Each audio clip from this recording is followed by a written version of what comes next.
A very good morning to you all that have logged in. Thank you for joining us this morning. We are so grateful. Let us begin with a word of prayer. Heavenly Father, we thank you for this day. We thank you for the gift of life. We thank you for the jobs we can wake up to every morning. And we thank you for the opportunity like this where we meet and share knowledge.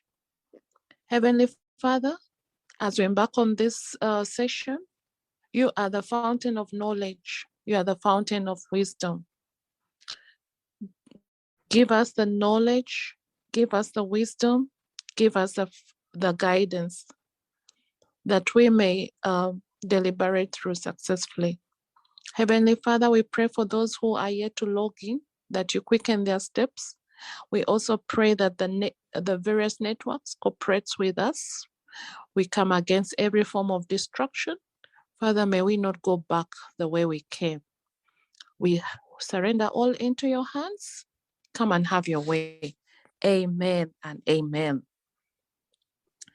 Yeah, so dear friends, we are yet here for another exciting experience.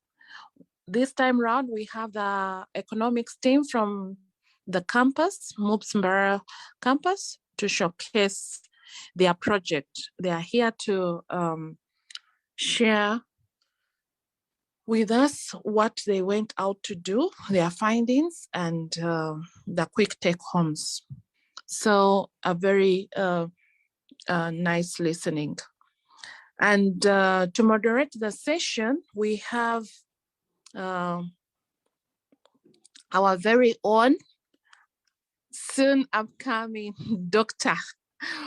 Bernard Wabukala. He is an economics guru based at the Nakawa campus. He is so passionate about econometrics. And ladies and gentlemen, you'll agree with me that we have the right person to moderate this session. He'll say a little more about himself, then he'll manage the session. Over to you, Bernard. You're welcome. Take up the... Thank you, Professor Laura, for the pin-ups and the way to go and enrich ourselves this morning. Friends and colleagues, good morning. Bernard Wabukala is my name. I work at the Department of Economics, Makerere University Business School. I am also the coordinator of the famous Makerere University Business School Economic Forum. At the forum, or at the Economics Forum, we coined a statement that economics that works. And so we are bringing this to this session this morning to have this team present to us research findings on the background that we are looking for solutions and interventions that work in that perspective. For the general public, or what this statement means, we coined this statement some years back at the Economic Forum with Mr. Ramadan Govi, now the Permanent Secretary, Minister of Finance, Development, Minister of Finance and Economic Development. The relationship here emerged from the observations we see around, because economists really live very closer to the realities that we see today. At the end of it, wherever you are, who you are, we all collapse to one thing, the economics of life that we think through. And I just want to demonstrate this with an example before we start.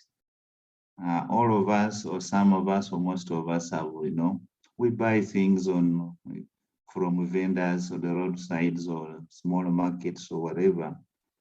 But you find a seller has 10 mangoes, you buy 2, and then you start harassing the seller in the name of bargaining a discount, and you want them to add you an extra mango because you have bought 2 mangoes from them. For heaven's sake, you have not bought 2 cars, you have bought 2 mangoes. What are 2 mangoes here to the economy? You are not only increasing the cost today of the seller, you are actually delaying the GDP of Uganda. You can figure out that lesson for yourself. Anyway, to this morning, without further ado, I see my researchers in the house. I think we are ready to go. Colleagues, listen carefully. We shall bring on you board for comments and suggestions after they present. And this is a way to go for researchers to learn from each other.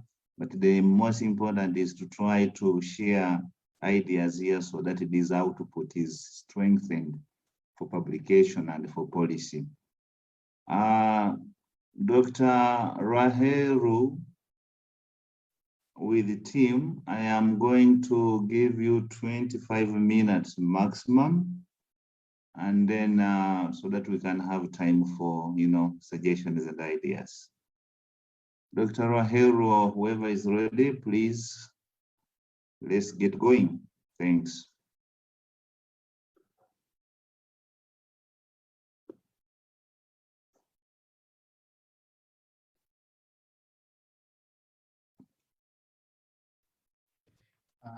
Good morning, team.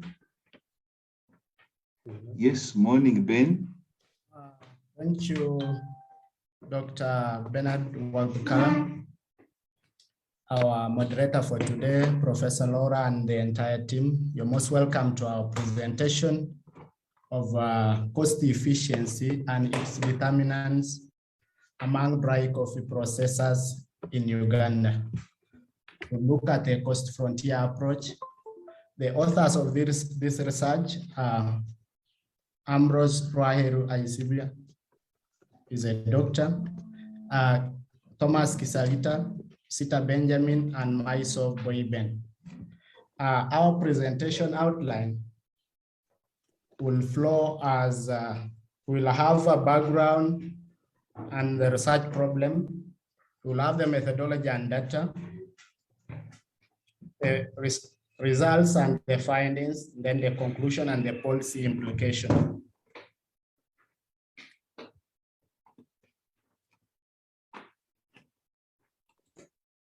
Globally, coffee production is estimated at 169.34 million bags, of which out of that, Arabica coffee accounts for 95.99 million bags and 73.36 million bags for Robusta coffee. The leading regions in the world are South America, Asia, and Oceania, which account for 75%, while Africa accounts for 11%. But at the regional level, Uganda is the leading producer of Robusta coffee and the second largest producer of Arabica coffee after Ethiopia. Agricultural sector strategic plan of 2015/16 financial year to 2019-2020 recognizes coffee amongst the priority crops. Uganda's coffee contribution to GDP is at 15%, and coffee remains the largest export, averaging $465 million per annum.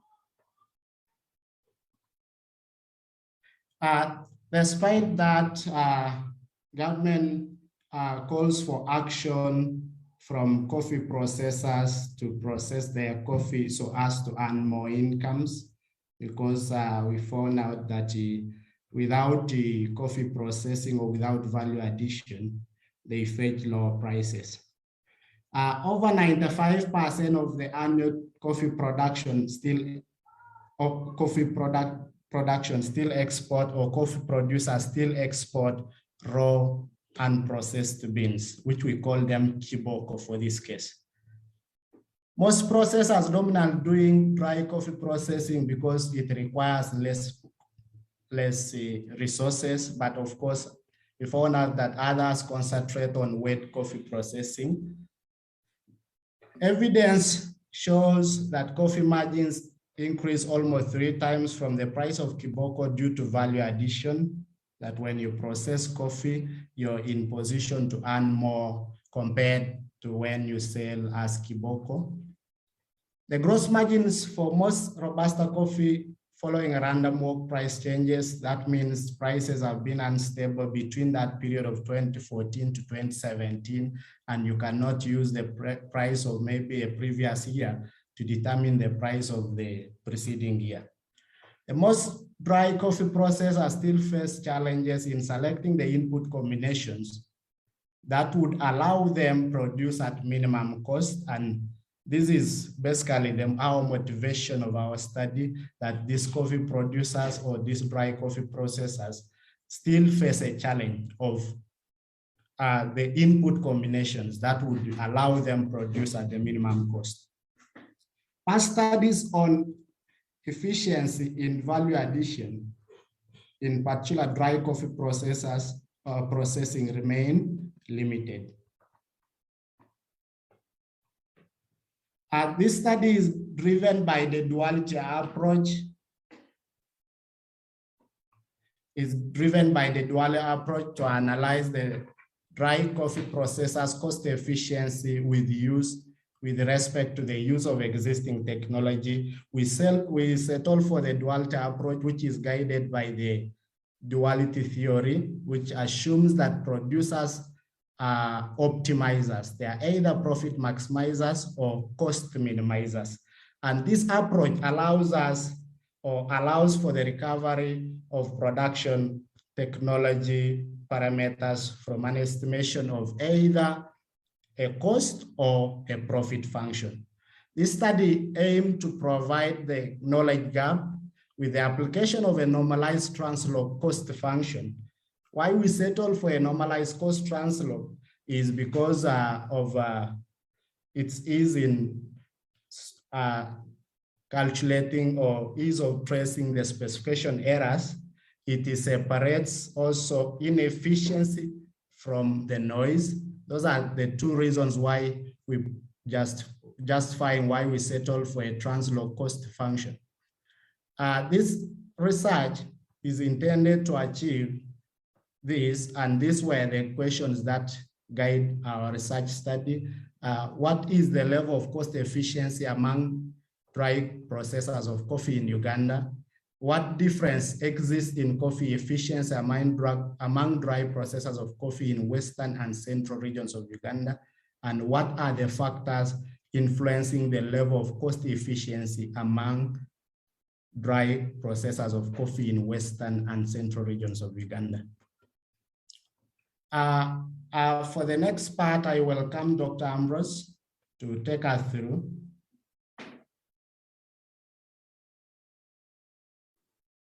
the analytical framework. All right. Thank you, Ben. Yes. Yes, thank you, Ben, for your thorough background, which brings in the introductory part before diving into the analytical framework.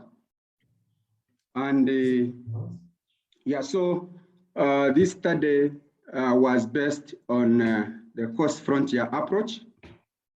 And the cost frontier approach, it's a normal cost function, because we know a cost function is a function of output and input prices.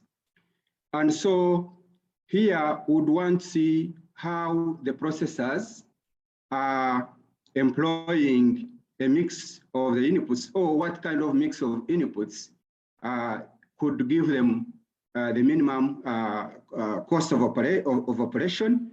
And so all of this you are seeing from equation 1 up to equation 3 is driving us towards that. That at minimum cost, the cost efficiency should be equal to 0, should be equal to 1.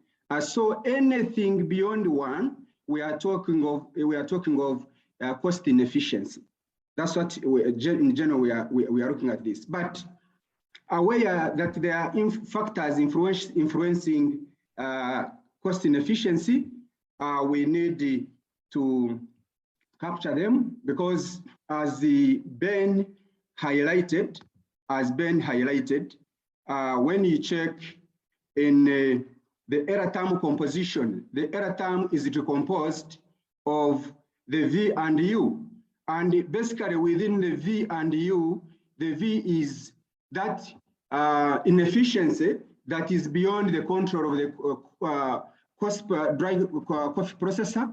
But U, within that equation number 1, it is the inefficiency due to the process, the dry coffee processor himself.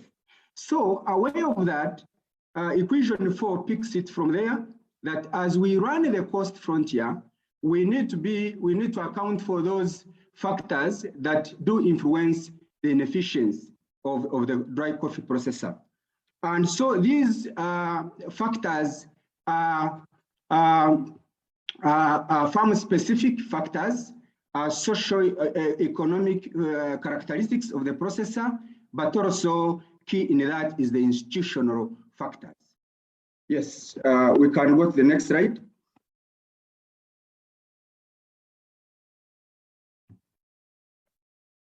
Ben, next slide.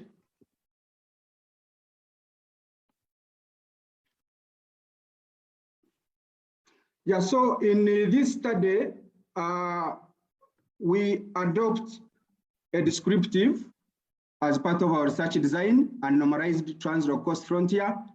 The descriptive part highlights the profile of the cost processors. Here I would want to see what distinguishes these dry coffee processors. So that's the descriptive statistics bit. And then the normalized bit is what brings in what answers most of the research questions. But in this study, focus was on the Western and Central regions, and why? The reason is that these two regions account for over 3/4 of coffee production in Uganda. And so we wanted to see beyond farm level, at farmers level, whether there could be significant differences when we look at when we examine their cost efficiencies. And so within the regions, Technical person, did we lose the presentation? I can share still. Let me share. Right. Hope you are able to see the screen.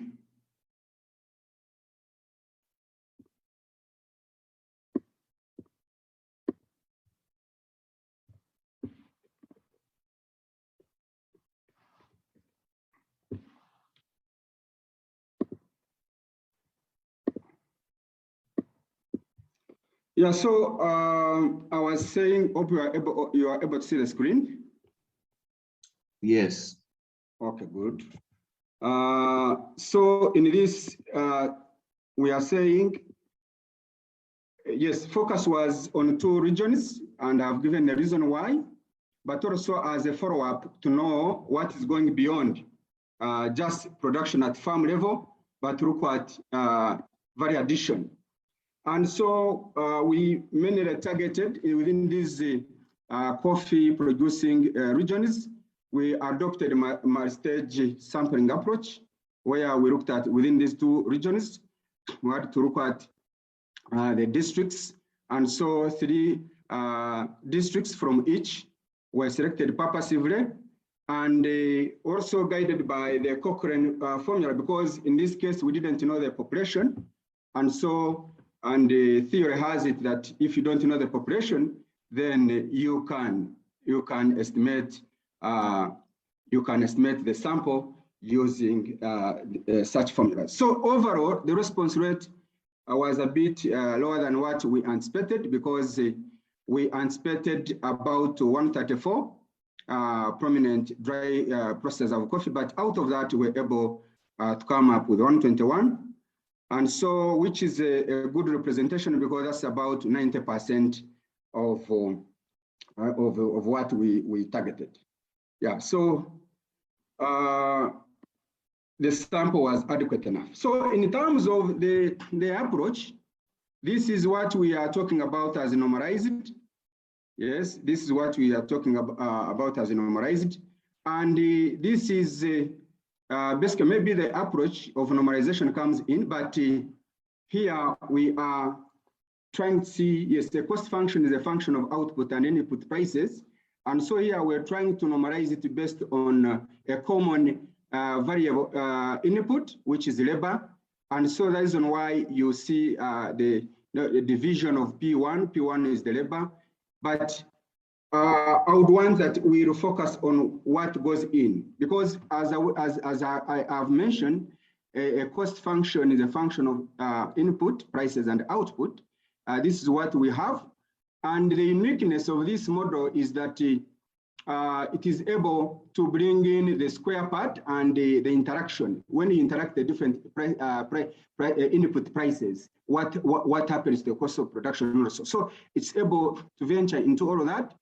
But so the P2 we see there, and though it is in general, but we basically looked at the price of low coffee, the price of electricity and diesel, but we had to corrupt that into the cost of energy.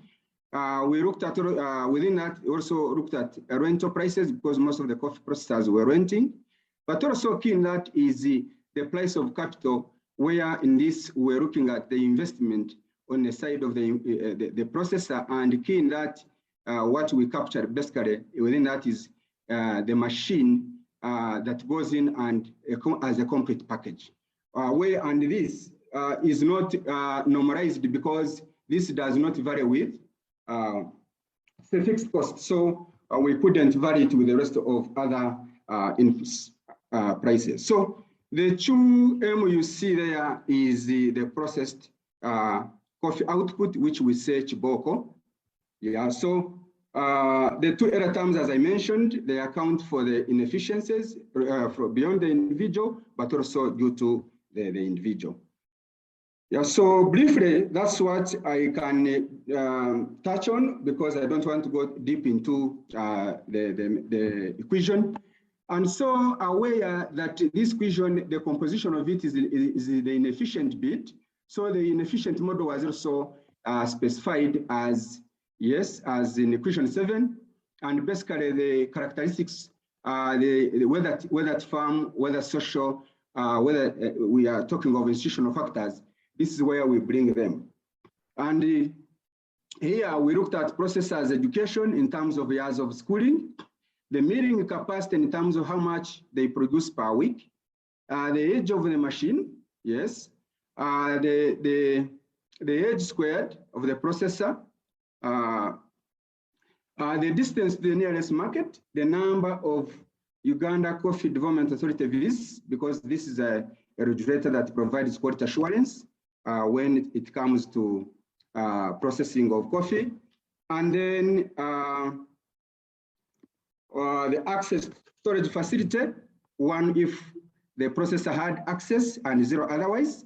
The access to credit, one if the processor had access to credit or otherwise. But also key was ownership of the farm, where we're looking at whether they own farm. The farm here should be FI, not FA, or otherwise. So, but in this, we followed Bates and Cowell of 1996, where he says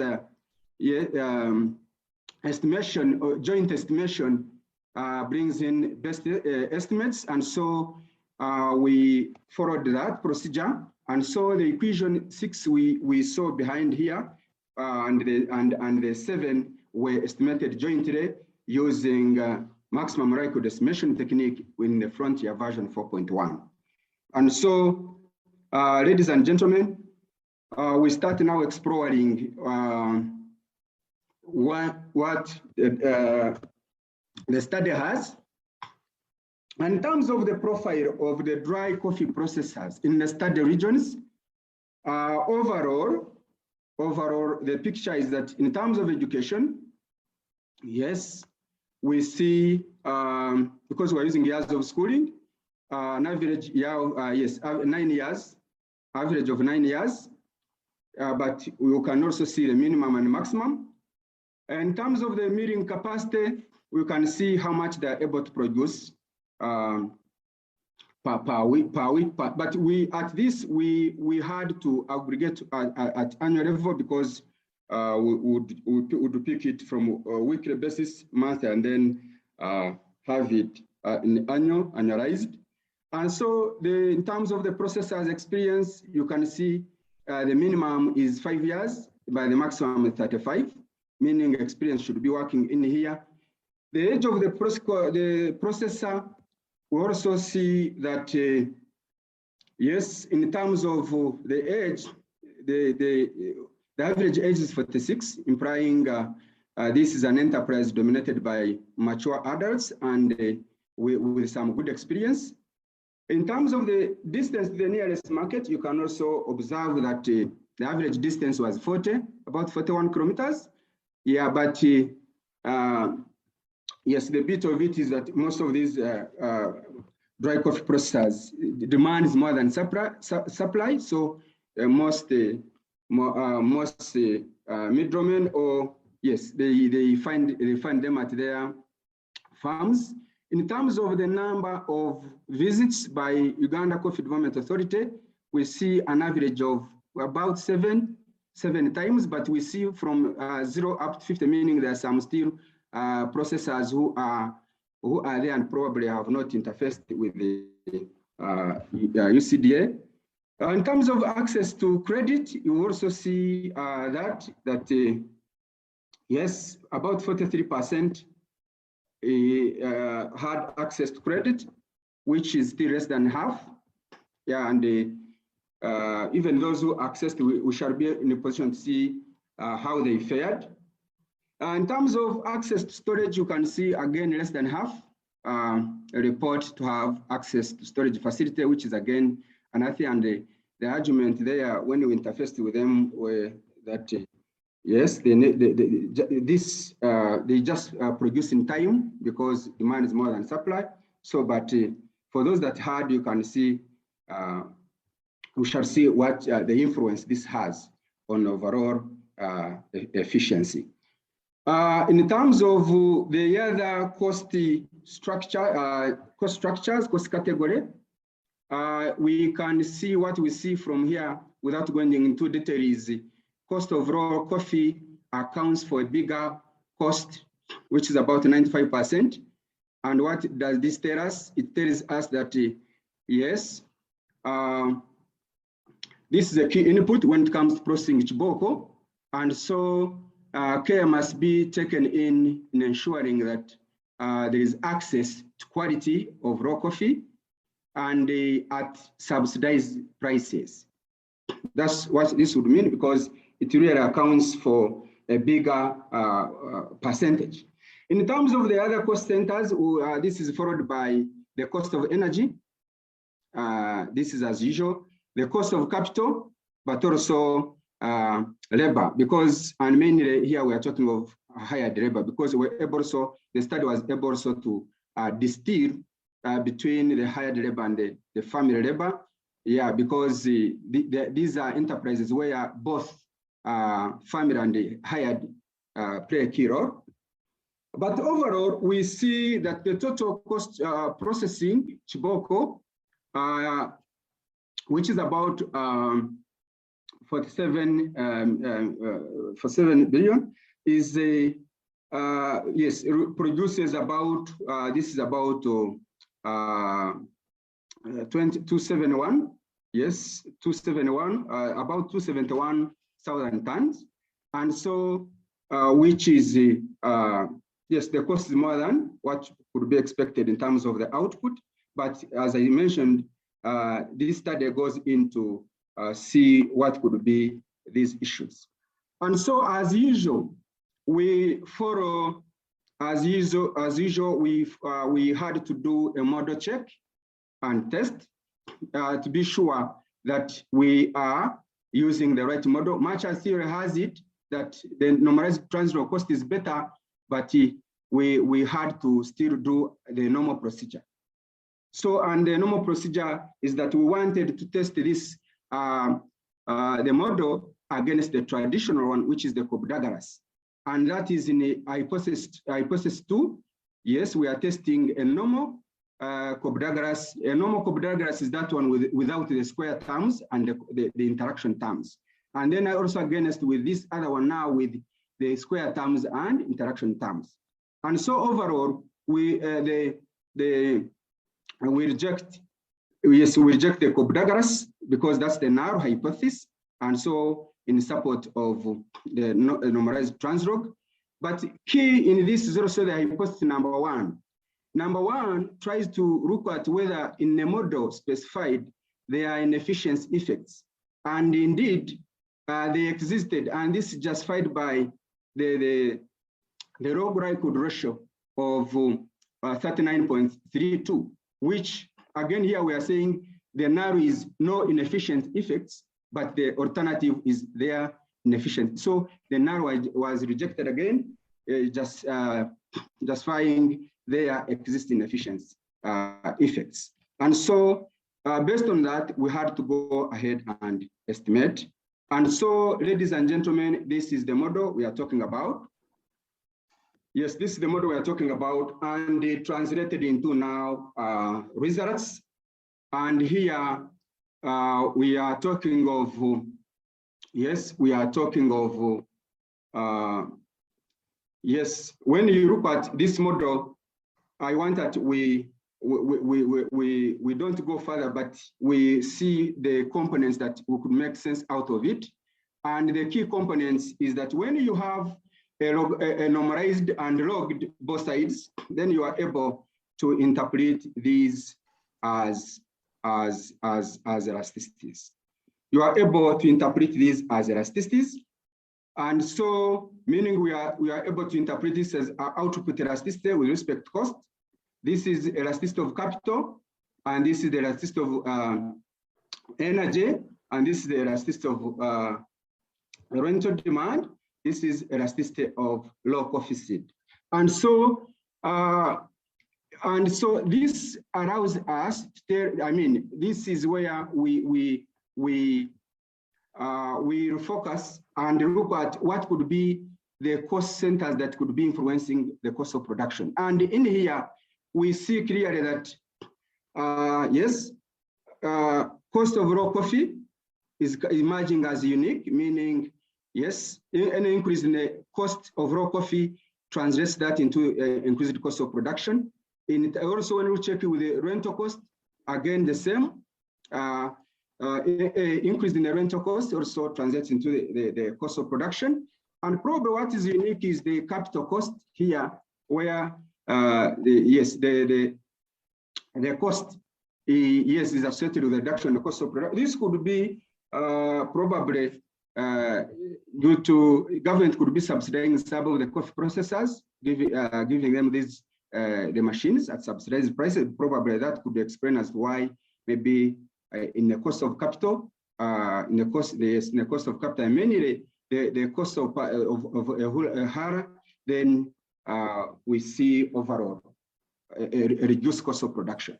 But so the rest of other parameters are essential for the cost frontier, but in this follow-up on the circle is where we shall be proceeding with. But before I leave this very slide, is that overall the cost frontier exhibits the usual characteristics. In other words, when you check the square part and the interaction part, most variables exhibit the expected signs. And so in terms of elasticity, I've already mentioned that. In terms of the output elasticity, which is also very key here, yes. Dr. Rwaheru, we can move. I'm counting 7 minutes. Okay, I will have finished. Thank you. Yes, in terms of I want to mention a key point here before I forget that in terms of output elasticity, this is where we must be sure whether the dry coffee processors are exhibiting economies of scale or not. And so when you inverse this coefficient, you must get something more than, it's about 2.2. And this indicates that these dry process of coffee, yes, they're operating at an increase, yes, in a region where return scale are increasing at an increasing rate, meaning that they can vary inputs, but as they engage into the production of more chiboko. So I could leave this slide into the next. Yeah, so the next slide here, it brings in those factors that influence cost efficiency. And what I wanted to mention here is that, yes, when you look at education, here, when you look at education, the coefficient is positive, but you remember we are looking at inefficiency. So meaning here, a level of education of the dry processor increases in efficiency because the coefficient is positive. And what does this one tell us? It tells us that yes, yes, as it tells us that yes, the education level of these very farmers translate into inefficiency, and meaning any additional year of schooling would translate into reduced increased inefficiency. So what does this tell us? Probably it tells us that we need to invest more in terms of trainings, because probably some of these farmers are the farmers who missed farm education, and so they could be supported through that. In terms of the milling capacity, this one is also again that yes, more capacity implying more yes associated inefficiencies, and again this is also contrary to expectations, but this could be based on the fact that probably some of these processors are engaged in value addition, but without knowing the requirements of what takes to be a real dry coffee processor. And in terms of the age is bringing it better in a way that the age, additional year of age translates into reduced inefficiencies, and this could do. This speaks to we could link this to the experience in a way that yes, as the age is increasing, experience is setting in, and so you are reducing inefficiencies. And so in terms of the age square, I wanted also to see beyond some probably age threshold, could there be a situation where the age is not being supported? I mean, is not supporting the cost of producing dry processed coffee. So in this, we looked at the age squared, and indeed it is that as the age increases, probably beyond a certain age, we see inefficiencies coming in. And this is also in line with the previous studies like ASER in Ethiopia, who observed this, that there is, yes, age increases up to a certain point, by beyond which we're also seeing in inefficiencies. And so in terms of the distance to the market, it is also clear that, yes, as the distance increases, probably we're also looking at reduced inefficiencies. And so this could be in terms of time and cost. Farms are able to go into that and see how best they could do survive in the trade in reducing the transaction costs. In terms of the UCDA visits, it is also clear that the more visits, the more we are likely to see reduced inefficiencies. And this will be an encouragement to Uganda Coffee Development Authority that they need to frequently visit these dry coffee processors for quality assurance issues, but also knowing where the gaps are in terms of processing. In terms of the access to credit, again, this was the contrary to the expectation, but in a way it tells us that yes, though for those processors that accessed credit, it was associated with increased inefficiencies. And what this one tells us, probably tells us that there are diversions when these processors who, yes, the diversions when these processors receive credit from financial institutions, instead of going for purchase of the otherwise high expensive inputs, they divert their resources. This could probably point fingers on that. But also in terms of access to storage facility, it's also clear that this, yes, for farmers that had access to storage facility, they were able to have a reduced cost inefficiency of about 8.1%, which is fair enough. In terms of the ownership was not, there's no significant difference, significant effect. And so in this, look at this. But overall, the mean cost efficiency for the farmers was 1.025, and this tells us that most farmers were cost inefficient and so producing above the minimum. Remember, the minimum is 1. So any dry processor producing above 1 is cost inefficient. And so overall, the average is 2.5%. Those that were inefficient incurred about 2.5% above the frontier cost when processing chiboko. These parameters at the down part are very essential because, like the gamma, it tells us that yes, 55% of the, yes, 55%, about 56% of the variation in the cost of production is due to the differences in efficiencies of the dry process coffee processors. Yeah, so that's what probably I could reflect on that. But key in that is that the study, because it set out to achieve whether there exists a difference between the different dry processors in the different regions in terms of the cost efficiency. So we're able to do a t-test to see whether the dry processors in Western are the main cost efficiency is the same as for those in the Central. But unfortunately, the results, when you look at the t-value, did not come out as expected, implying that yes, the characteristics are the same, though they operate in a different agroecologies, but the characteristics are the same, which determine the level of inefficiency. But overall, 97.52% of the dry process of coffee recorded cost efficiency ranging this. So still, these 97.52, they are cost inefficient farm processors. And so we would want to see how we could help these dry process of coffee, yes, to register, to begin enjoying, yes, the economies of scale in their cost, in their production. So, as I go towards the end, I think Thomas requested to wind up with the conclusion and recommendations as we see what package we have for this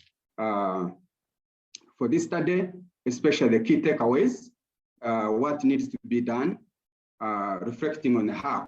So Thomas, kindly come in and okay. Yes, thank you.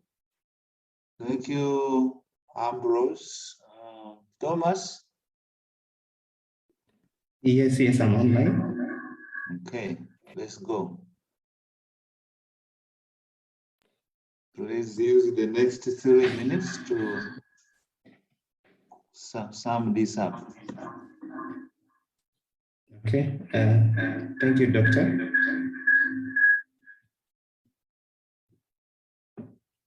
As Doctor has presented, those are the results from our study. My job is going to give a conclusion and recommendations of the study. The results indicated that dry coffee processors were operating above their minimum cost of production by 2.5%. Actually, if you paid attention, you'd realize that from the model, from the descriptive statistics that we presented, almost all the processors that were interviewed, none of them were efficient. This is an indication that the little amount of coffee that is processed and exported in Uganda is also processed at a high cost. And then there was no significant difference between coffee processors in Western or Central Uganda. All of them incur almost the high cost. They incur the same cost, and it is a high cost. So it looks like coffee processing in Uganda is a high cost venture. Now, this brings a question on how Uganda is able to be the second largest exporter of coffee, and yet costs are high. And then the overall results show positive and significant coefficient of the typical output, indicating increasing returns to scale for dry processors. What this means is that output is still increasing for these processors. Although the costs are high, there is still room for improvement in how much can be processed. So it's not a gloom. It's not that this is the end of coffee processing, or that the business or the sector is falling or reducing. No, there is room for improvement. Next slide, Doctor.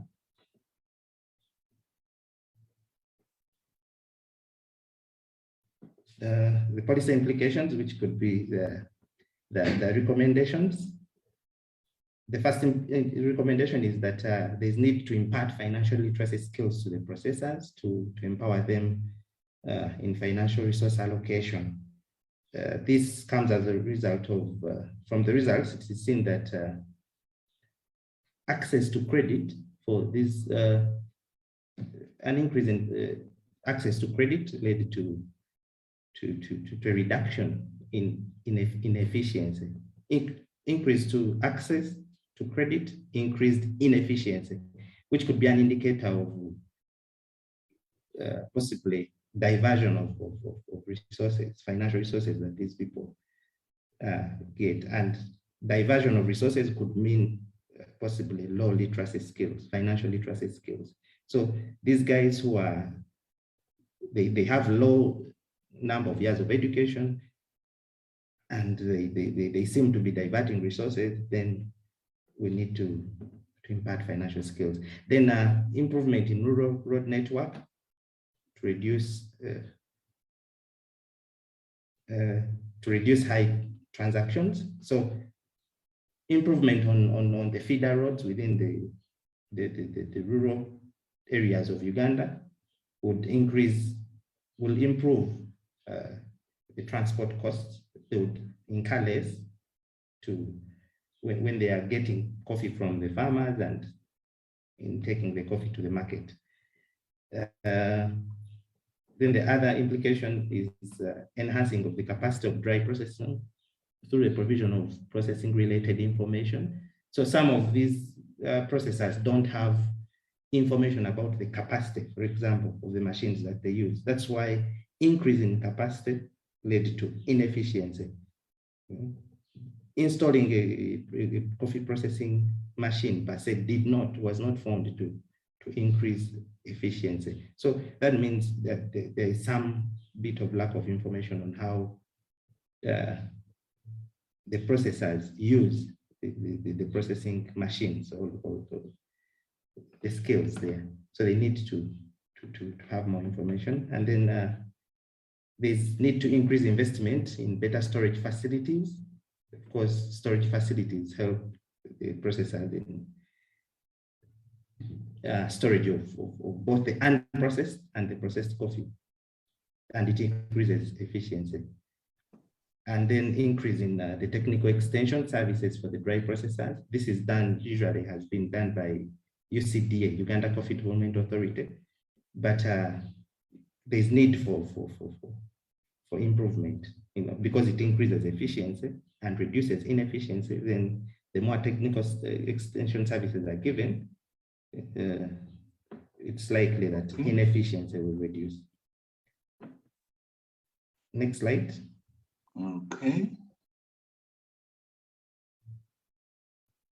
Okay, so the study did not come without limitations. let me ask my colleague Benja to talk about the limitations and then also answer some of the questions that are in the chat. Thank you. Thank you so much. I'll talk about the limitations and try to answer some of the questions our colleagues have raised. I was noting down some of them. People did not get well what is the meaning of inefficiency and why some of the factors they hope to be increasing efficiency are causing inefficiencies in the coffee process, among the coffee processors.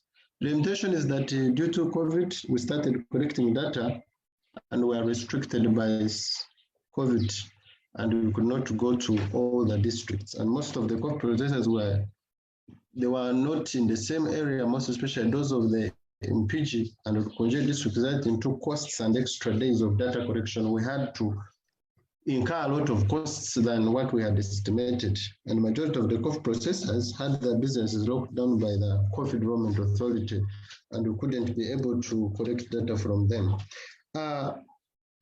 If I can go back to the results, I looked at those factors or the variables which were negative. Let's go to Benjamin, hold up on that. Let's take a breath. Benjamin. Yes, please. Okay, I think let me take it up Doctor, from I'm here listening. before we officially unveil that. Thank you very much, all of you guys, for this great study that you have given us. I think you have a very promising study to push it to the higher levels, including publication for what I am looking at. This morning, we are really here to see how to strengthen these issues. I am now officially opening this session for questions, for comments, for suggestions, and the clarifications from you. There are questions in the chat, like Benjamin had noted or mentioned. So my participants, please, wherever, if you have a question or suggestion, I want to do this. For the questions in the chat that have come through, please, I hope the team, we have noted them. I first want to give chance to those who have issues to ask by putting their hands up.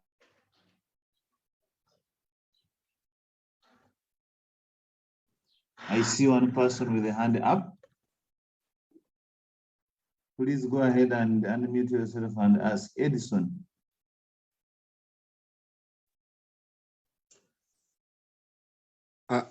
Hello? Yes, Edison. Yeah, thank you so much. Thank you, team. Dr. Ambrose and team for that wonderful work. But according to my knowledge, I know some of these processors, you find someone owning a milling machine, but he's not in business of coffee. For him, he has a machine, but whoever is dealing in coffee just brings, they just negotiate, he mills for you and you go. And there are those with machines, but they go out, buy coffee, and come and process for themselves. They continue and deal in coffee. So team, did you differentiate the two in your findings? Thank you so much. Thank you, Edison. I think you have noted that. Good question. Differentiating between me who owns the machine and me who brings the coffee and you mill for me, and then I walk away. Next, I see Brenda. Yes, thank you so much, moderator. Thank you so much, Dr. Ambrose and the team for the interesting study. I just wanted to know, because my previous interaction with coffee processors, there are some coffee processors who deal with some associations, for example, Banyankore, Kweterana, and those others in Western and other different regions. So where farmers bring their coffee together in a community or to a place or an association they belong to, and then the coffee is processed. So I just want to know whether you had such categories and how you were able to analyze and provide their different categories or results. Thank you. Thank you, Brenda. Richard Mwesige.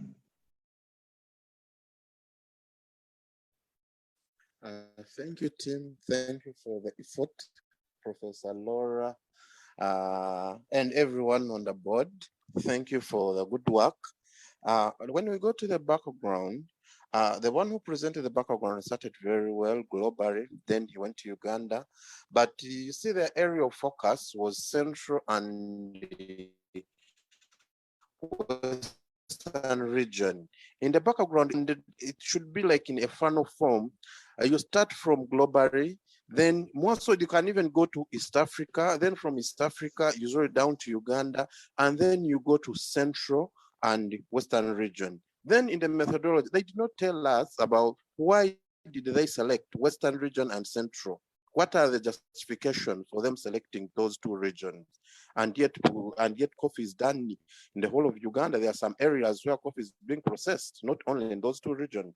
Then again, Ambrose, when he was presenting, he said that he came up with a formula that when the sample is not known, I don't think that the sample is not known. When you go to MUBS, they have those farmers who process coffee. They have the data in MUBS, it is there. So that is, as per now, that's a simple observation, unless I did not see some of the comments that I'm raising probably, and maybe they were raised, they were addressed. Thank you. Thank you very much, Richard. We note those. Now, I want an approach. We have 4 team members. You have received those questions and comments. Their question is in the chat, which you guys have to start with. Question is from Professor Laura Orobia. The research question is, you served us, and their findings, we are still looking for them. And I think the same issue was raised by Mr. Oliang Anthony. And then there are issues with results which are sounding contradicting, which we have to walk there and try to elaborate on that. Sample issues by Mr. Pontius, I think Richard has also eliminated on that. So Benjamin, I want to start with you because you had kicked off. See which question is you want to handle from that list for now first. Thank you so much, Bennett. I'm going to start with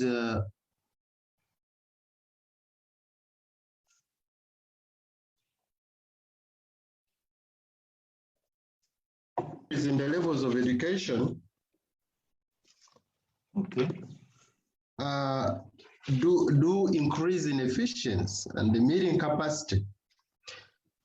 I will take an example of one of the milling machines we visited, which was given by the government. It was in Ruvindi, that is in the Mbarara district. That milling machine was new, but we found them seated, those who were operating it, we found them seated saying that we do not have enough coffee to process. So the inefficiency comes as a result of failing to use the machine to its full capacity. So the larger the capacity of the milling machine was causing inefficiency because it was just there and they were expected to pay back the money they had gotten from the government as a cooperative. So this now goes to the line of the policy. Does the government need to give these people free machines, or is it required to give it to them on loans, or now it needs to wake up and go and first increase the capacity of the farmers to be able to supply enough coffee to these processors.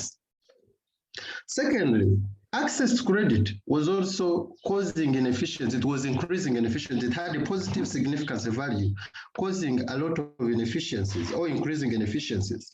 This is whereby farmers now, this time around, they were into COVID-19. And transporting coffee was also a challenge to them. And those who had their coffee had to keep it to wait for the prices to increase. So the more money they got from the credit institutions, the more they were unable to pay back. And those who had borrowed to buy machines and also increase their capacity to mill, they found challenges and they had run away because the banks did not stop chasing them. They were looking for the money, making them inefficient. The levels of education, and this brings a new knowledge on board.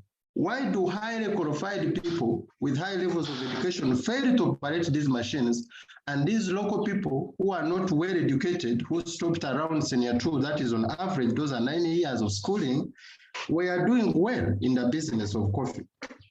Yeah, Mr. Benja. Yes, please. Yeah, I request you increase your volume. Some people are complaining that they have lost your voice. Okay. I don't know if you're very far from your mic. You can just bring it closer. Thank you. But it is loud enough, and let the members increase the volume on their gadgets. Yeah, Right. okay. Thank you, Prof. I think people need to work on their gadgets to be able to listen to me. I was also talking about why those factors were so positive and significant, meaning that they were increasing in efficiency. And I've talked about the milling capacity. Those were the machines that were lying idle.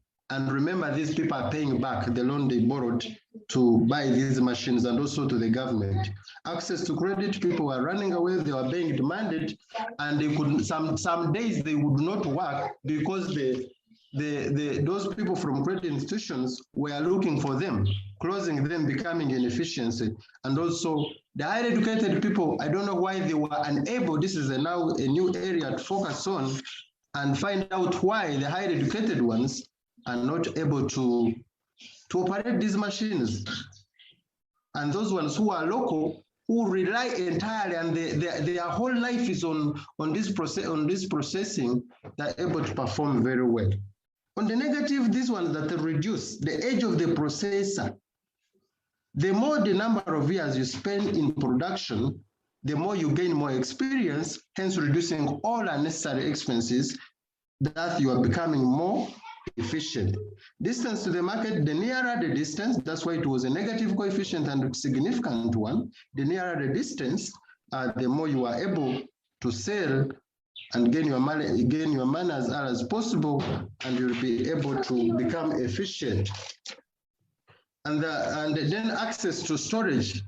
People who had enough storage materials were able to reduce all forms of losses, hence becoming more efficient. The more the storage capacity, the more you are able to store well, hence reducing all kinds of inefficiency.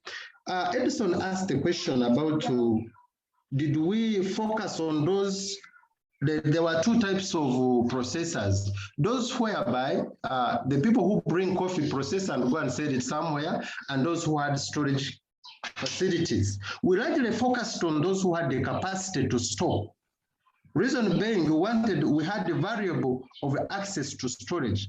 So we focused largely on those who had the capacity to buy from those who came to them just to mill, and also be able they had the capacity also to store for themselves, because there's no way how we could combine to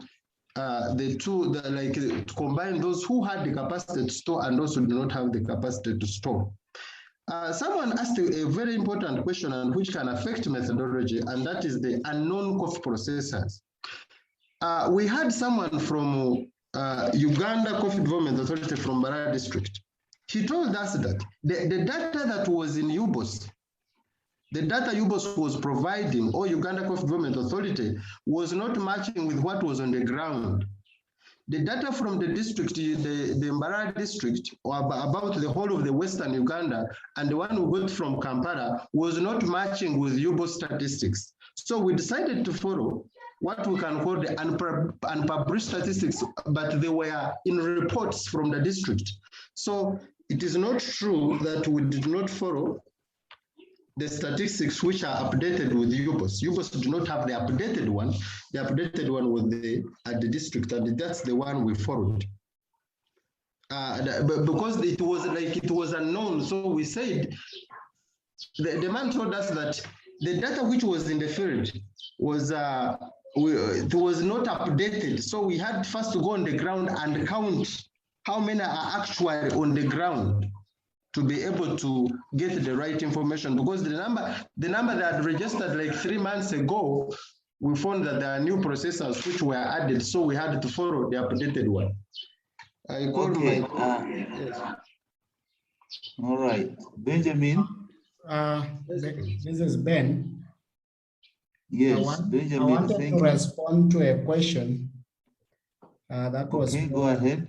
Why we selected Central and Western region. Yes. According to a MUBS report of 2017, Central and Western Uganda account for 3/4 of the coffee produced in Uganda. And also we found out that the two regions have a high concentration of dry coffee processors. A case in point is when we went to Masaka, these processors are located in like one place. Basically, it's like an industrial park for Masaka, but they deal in dry coffee processing. The same was also observed in PG and also Luengo. Thank you. Okay, thank you, Ben, for that, and Benjamin for laboring to elaborate on some of the issues that have come up. Benjamin, there are some issues which we cannot go by that man told us this and we went and did that. No, we have to go and have a fundamental backing. Whether MUBS statistics are wrong or not matching with what the district has, we have to find a position that cannot be, brought against us in this particular issue. But the interesting variable education, this one has raised more questions from everyone that I'm seeing, and of course invites new questions even from what other studies have done. I mean, what this result is telling us is that if an additional year of school makes you or makes a coffee processor inefficient, so we should even go and remove the education which they have from them if we don't want them to be inefficient. That is very, very contextual. That we have to really change. I had Mire Kadu's hand up, and she had a very big comment as well. Mira, are you still with us?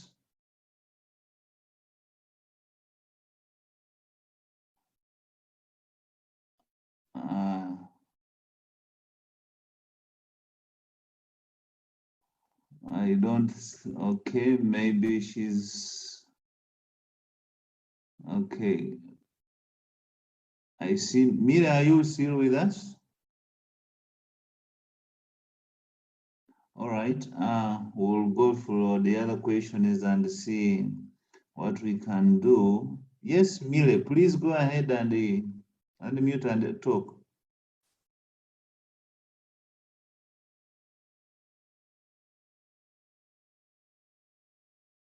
Okay, I guess she's having some technical issues. Yes, Bernard, I'm here. Okay, all right, go ahead. I'm sorry, initially the hosts had failed to unmute me. Okay. Thank you so much, team, for the presentation and for the time invested. Actually, I'm coming in on the side of education. I'm just proposing that maybe, if possible, instead of capturing the secular education people get from school, then maybe the researchers may look at experience of these people in the milling company. I think experience may pull out more of meaning than this secular education, since secular education may not be very important for now for someone to go in for coffee milling. That's what I'm proposing. Thank you. Okay, thank you, Millie. Colleagues, the presenters, there is somebody called the... Bernard, maybe I could respond on a few technical issues. Okay, go ahead, Dr. Ambrose. Yeah, so I want to start with Musovadik question in the chat. Yeah, that yes, appreciates the direction of development. And so, but he says the variables V and U, which when the error term requires clarification. I think I want to start from there and then define the cost efficiency, because I think also in the chat, I think was asked, and then respond to also a few worries. Yeah, so Dick and the rest of the members, yes, the error term in the NM model accounts for unobserved factors. And so key in the cost frontier model, yes, in the context of the cost frontier model, it has two composite errors. And two composite errors, one is the V, which is random in nature, in a way that here we look at, yes, issues beyond the control of the farmer. There are those external factors beyond the control of the farmer, and so that is captured by V, a component, and also U, which captures the inefficiency arising from the dry processor himself. And so that's the stand. That's the stand probably which you missed. And I would extend that to define the cost efficiency.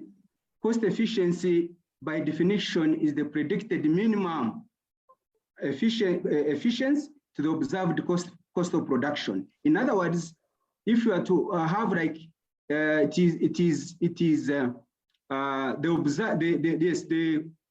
observed cost of production, you divide by the minimum cost of production.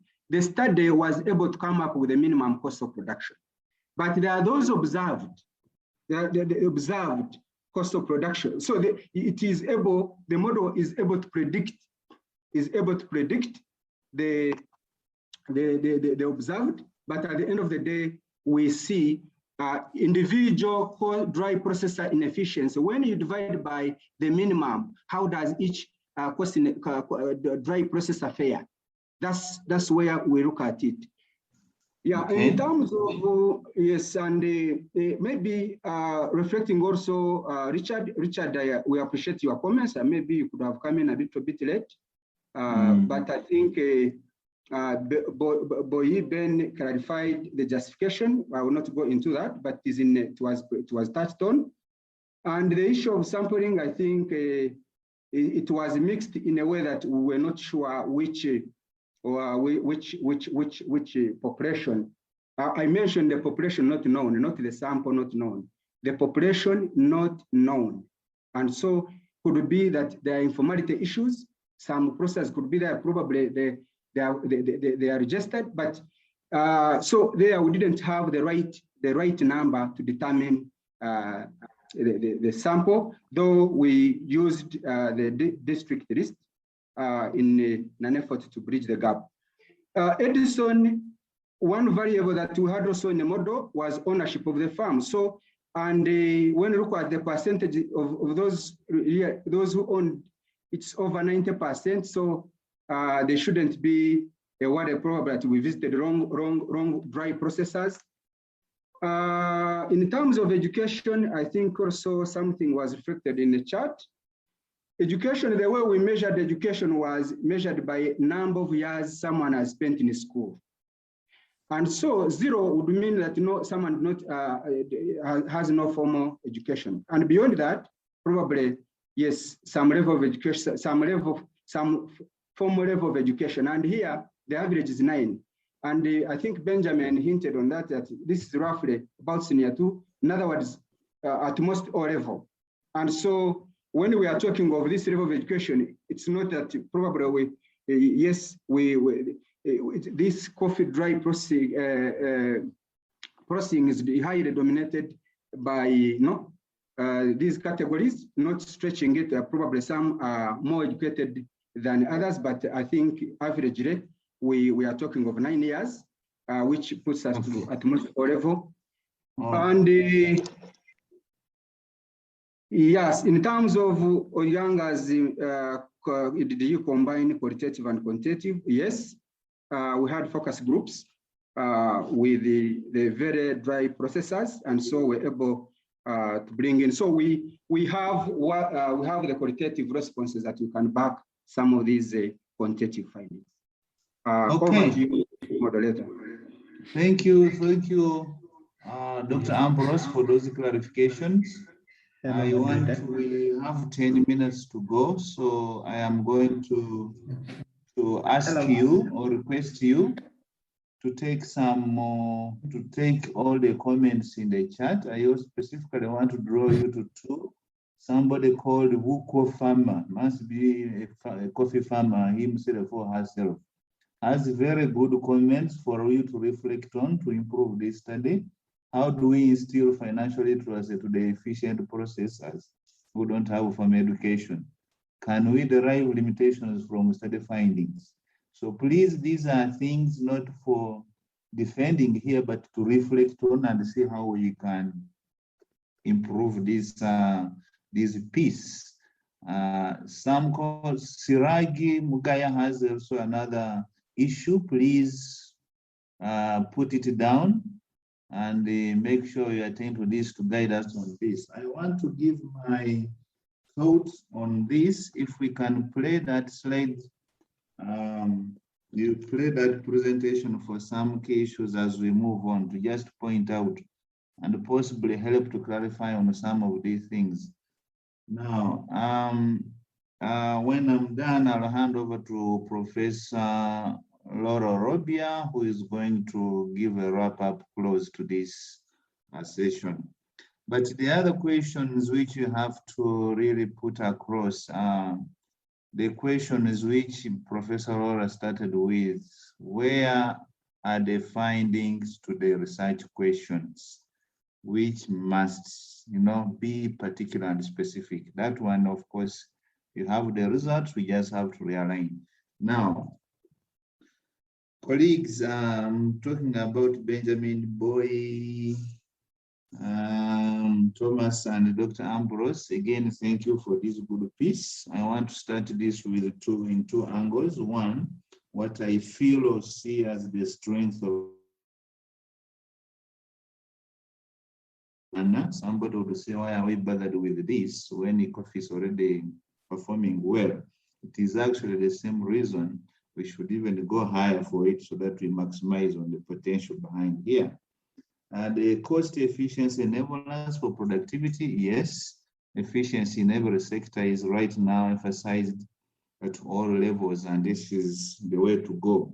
And this we should bench, back on these issues to keep there. 3, your approach on translog cost function, yes, even theoretically, cost functions are well behaved. They are well behaved because they satisfy those properties you presented for a translog. I think this is one good strength.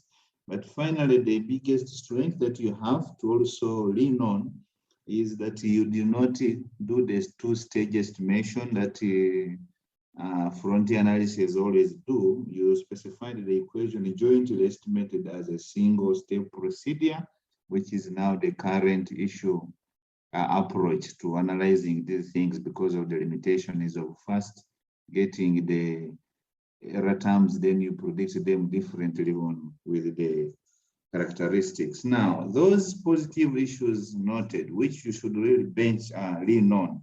There are some points that have come up in the chat, in the questions, but also as things to really reflect on. I want to start from the broader picture. I know this paper is right now facing what I would say going for publication, or at least a policy paper out of this. So the bigger picture here is, if we are going to take this paper for publication, what is the compelling contribution of this paper? Journals are going to ask that question. You are not the first ones estimating cost efficiency. You are not the first ones looking at coffee processors. So that should really sit down in the background and convince whoever will read this paper that we are going, that it is really necessary. Two, who is a dry coffee processor? This is very addition. Where do they start and where do they end? I think that context has to come in this paper very well, so that people, some questions can actually be cut off. Right now, we are just using dry processors, but up to now, I can't tell who this person we are referring to is as far as processing is concerned. There are those who remove husks and they have processed. There are those who will mill and they stop there. There are those who will mill and package and add other things. Who is this processor you are referring to? Okay. Three interpretations which are causing so many questions here for a cost function need to be very explicit. I think I want to actually, this is the slide we are looking at. Now, colleagues, a cost efficiency function. An observation is cost inefficient if it does not minimize its cost given its output. And that is what we are doing here. So frontier approaches do not observe the true values of the technological frontier. Rather, it only gives us a best reference technology. Being the best does not mean it is the truth. And so the interpretation is of this particular table, which is the critical part of this issue, is all those coefficients that have positive values or positive signs on a parameter indicate that they are associated. Those variables have a negative effect on efficiency. While the specification and estimation is done on inefficiency, your interpretations should follow the efficiency, which is the title, cost efficiency. So meaning you turn around the sign and then you interpret it in terms of efficiency. That is rule number one. So a negative sign indicates a positive efficiency effect. And this is where we have to go to. Now, of course, the contradictions will not go away. Let's focus on education, which has really been an issue here. In this case, the sign will be negative in terms of efficiency, meaning that one additional year of school would reduce cost efficiency by about 8%.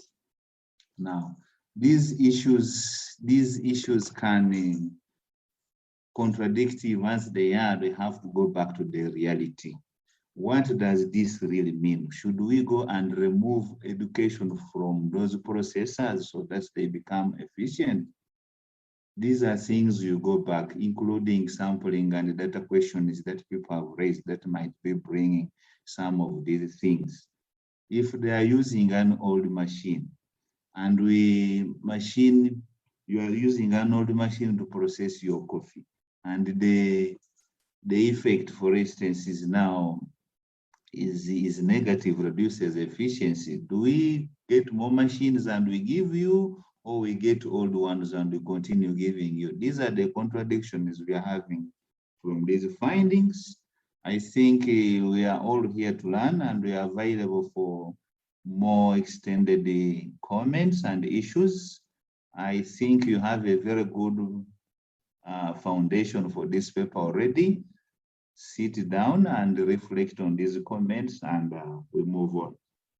Professor Horobi, I want to pass this back to you and thank everyone else who has been with us here for giving us constructive comments and suggestions. Thank you. Thank you, Bernard, for ably handling this session. and for the very impactful direction that you're giving the team to improve their work. And for the team, I take this opportunity to thank you for the step that you have taken. At least you have seen that for you to come out here, you have achieved because you know, when you sit on your work, look at it day in, day out, there are some issues that escape your eyes. There are some issues that just go unnoticed. But when you come out in sessions like this and put it out there, put your work out there, you're able to get positive feedback to improve your work. You know, at the end of the day, the issue is quality report out there so that you can attract more citations. By the way, everyone on this call, I believe most of the people are academics, whatever. You know that the world is changing very fast. Yes, now we are asking for number of papers for promotion, but very soon it may go to what quality, and quality can be one of the quality measures can be looked at in terms of number of citations. If your paper is not of good quality, it will not be cited. And in avenues like this, you get comments to improve your work. So take all the comments, take all the areas that have been put across to you and improve this work further. I want to emphasize a point that Bernard put across to you. Yes, you have these statistics that is to help you in the cooking process. But now, once the food is ready for someone to eat, you have to now move away from the statistics and now talk. I mean, give flesh to the statistic. What do they mean? That's why I put those 3 questions. When it comes now to the discussion chapter, that is, if you've not done this in your book, in your report, now have a heading, you know, with a research question, and then attempt to answer, give the answer. For example, the first question is, what is the level of cost efficiency? So tell us exactly the level. Move away from the statistics now. Give us the beef that we want to chew. Okay, then do this also for the other research questions. It makes life easy, and it also makes the part of the study implications and the research further areas for studies very easy for you now to factor in these issues. Otherwise, you have done very well. Congratulations, team. Thank you for this effort that you have really put across. We are delighted, and I think learning has taken place, and that's why you see that everyone has still remained with us to this level. So now also to everyone who made time to listen to that team, we appreciate you. We are so grateful. We thank you for the sacrifice this Saturday morning and for the comments that you shared for the team to go and improve their work. Thank you, members. Thank you, thank you, thank you. And with those few remarks, I bring this meeting to a close.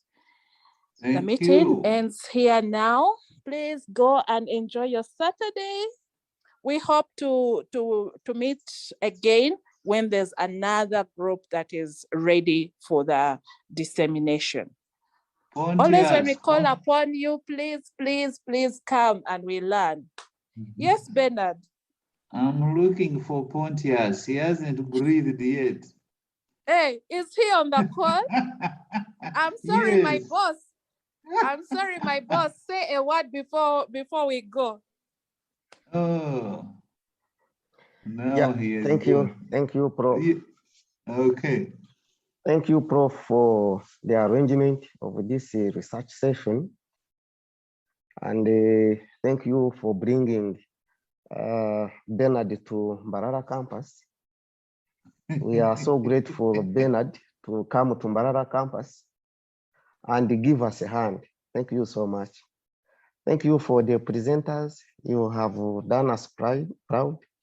We know that we have very many engagements here and there, but thank you for accepting to show us what you are doing.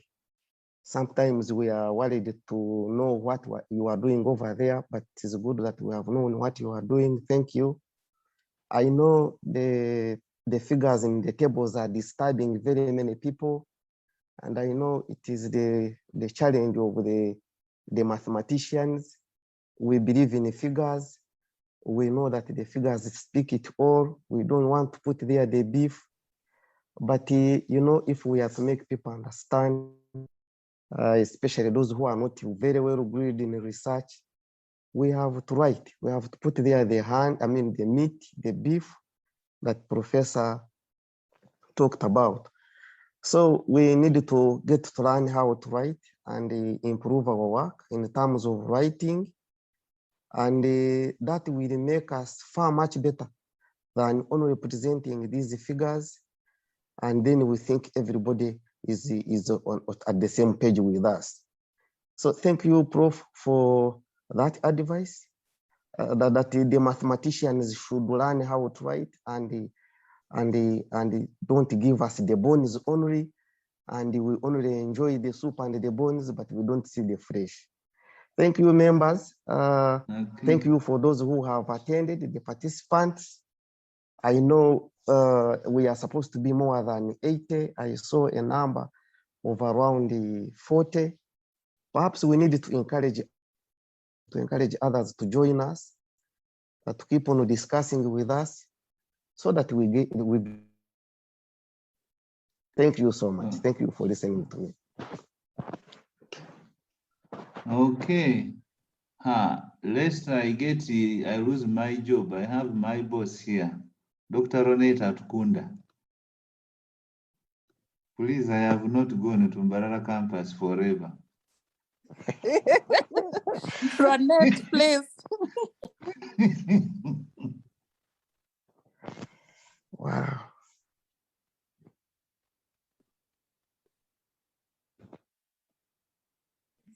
Is she on the call? She's on the call, but I don't know. Technical person, please unmute. Yeah, Dr. Ronette Tukunda. Yes, she says we need to unmute.